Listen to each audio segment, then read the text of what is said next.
This video is for people who have PCOS or people who have facial hair or high testosterone. Today, I was seeing a patient for a consultation and I was going over the process of how their testosterone gets high, like why that's happening. And they were just like, nobody ever explained this to me.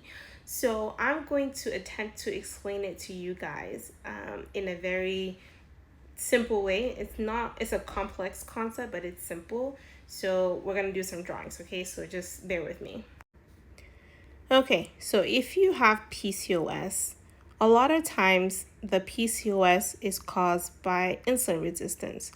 And in the case of PCOS, your insulin resistance, the main problem is that your insulin levels are too high in your blood.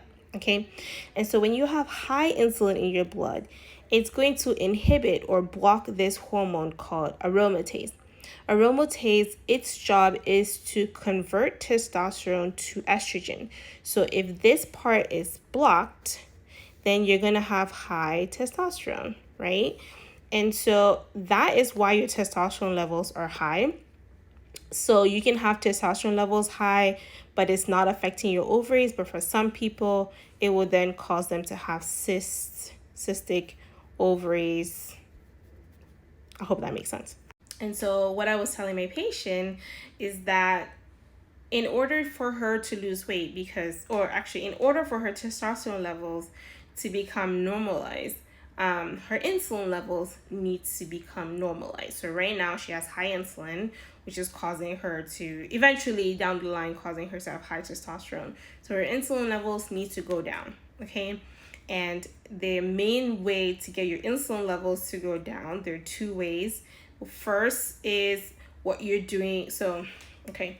First is, in my opinion, fasting. So intermittent fasting. When you don't eat, your insulin levels will not go up, right? So whenever we eat something, our insulin comes to take the food and store it as energy.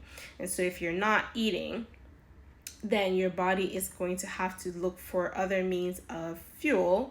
And in that case, it's going to take our fat and it's going to convert it into glucose and ketones, okay?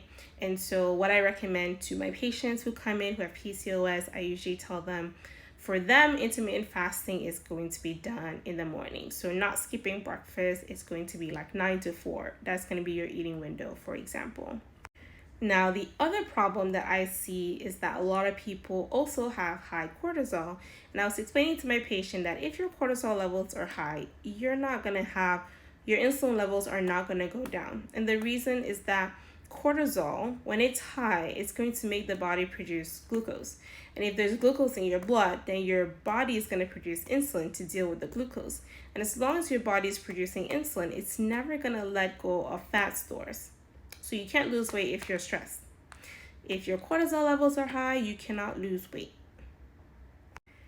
And so, yeah, she has some things to think about in terms of like all the things that are causing stress in her life. One of the things that will also do that is not sleeping enough, because if you don't sleep well, then your cortisol levels are going to go up. And when you don't get enough sleep, your body's going to crave carbohydrates, specifically the non-healthy types. So it's a whole cycle.